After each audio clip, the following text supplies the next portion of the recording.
when you develop a dependency for opiates, in case you don't know, it becomes your everything. Some people that get so deep into opiate addiction that they will steal. Hello, I'm Pej. I'm an interventionist that helps people with addiction, alcoholism, or mental health. Today's topic is going to be, what do opiate addicts behave like? Now, before I get into talking about that, please do subscribe to the channel and tell people about it that might be struggling with addiction or alcoholism or mental health. So what do opiate addicts behave like? There's so many different types of opiate addicts. Let me just start by saying, I myself am in recovery. I got sober 16 plus years ago. I do know, when I was a kid, I never, ever thought that my hands would ever touch heroin. Even if I knew deep down inside I might start experimenting with some things when I got into my adolescent phase, did not ever think I would get into heroin. The reason I say that is because I did get into heroin.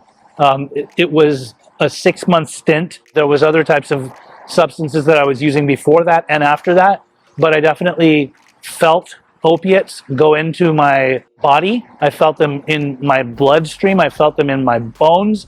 I felt what it was like to withdraw from not having them, off of them. It's indescribable. I mean, the amount of pain, it's excruciating. It's mental, it's physical, it's emotional, it's all of it, the whole gamut. The reason that I got into it was because I was doing other types of substances, and I happened to be in a place where somebody happened to have some, and nothing else was available, and I was put to the test, and I was actually asked, are you going to do this stuff? And I didn't want to look like a chump, so I did.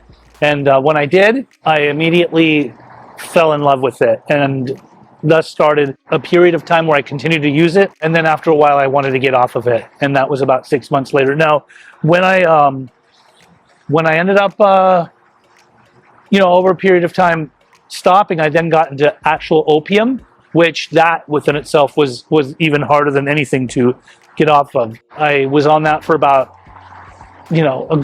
another good 6 to 8 months, and I never experienced a kick so hard. Now, what I am seeing now that I'm in recovery and I work in the field of addiction and I work with lots of different people is that opiate addicts behave many different ways. There are some people that are more into pills, painkillers, if you will. Some of them that had legitimate prescriptions, and when they get into using those and then they are running out of it or the doctor cuts them off, they will behave a certain way. And if they can't get that, they will try to resort to trying to find it however that may be. Most people that get their hands these days on pills that are not prescribed from a doctor are not getting real pills. A lot of them are cut with fentanyl, and then sometimes they are actually getting something from somebody who happens to have a prescription, and that will continue to help their dependency for the opiates. Now, here's the thing. When you develop a dependency for opiates, in case you don't know, it becomes your everything. Your body will not function normally. You can't live you can't go throughout your day normally without getting that. You will fall apart. The physical pain that one encounters and goes through is it's not livable. You can't do anything with yourself. That's why people will go to any lengths to try to get opiates. So behavior definitely can change within someone if they don't get what they want. They can be fierce. They can be angry. They can call you every name in the book if you're not getting them what they need. Now, how do other opiate addicts behave?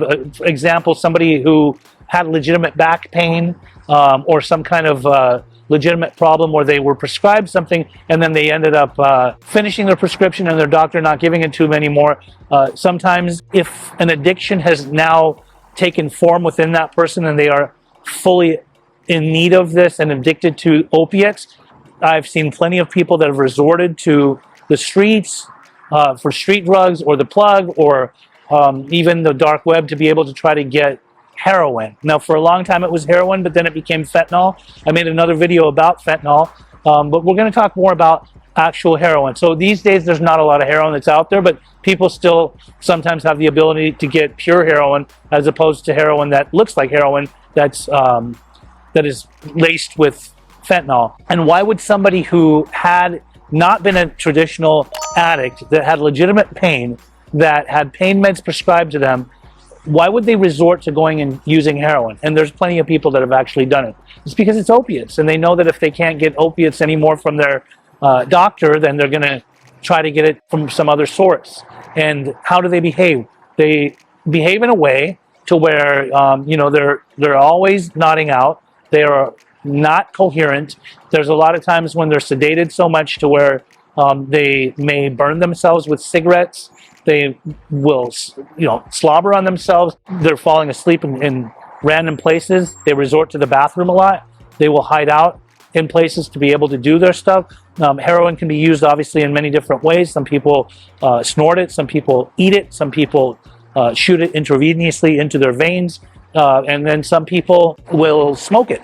A lot of people that smoke heroin, the addiction can be an ongoing addiction for a long time, because usually if it's just heroin, you don't usually hear about somebody overdosing on heroin from smoking it. However, if there's fentanyl in it, definitely they can overdose and definitely they could die. It's happened a lot. So the behavior patterns of a person that does opiates varies. The pill user might act a lot different than the actual heroin user. There are some people that get so deep into opiate addiction that they will steal. They will break laws to be able to get what they want. They will try to obtain money, whether it be legally or illegally, however that may be. Some people will work to nurture their addiction. Some people will do DoorDash. Then they have no other means of income, but they'll just do that just so that they can get their next fix and their next fix and their next fix. It's definitely one of the hardest addictions to overcome, opiate addiction, because it will, in more cases than none, require a major detox.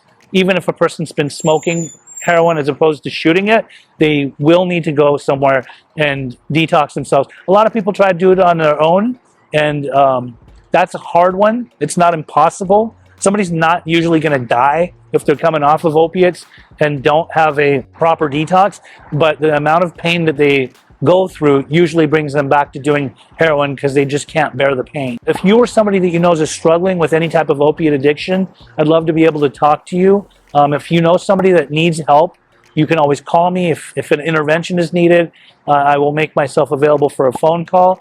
You can call me at 310-596-9356 and we can discuss this.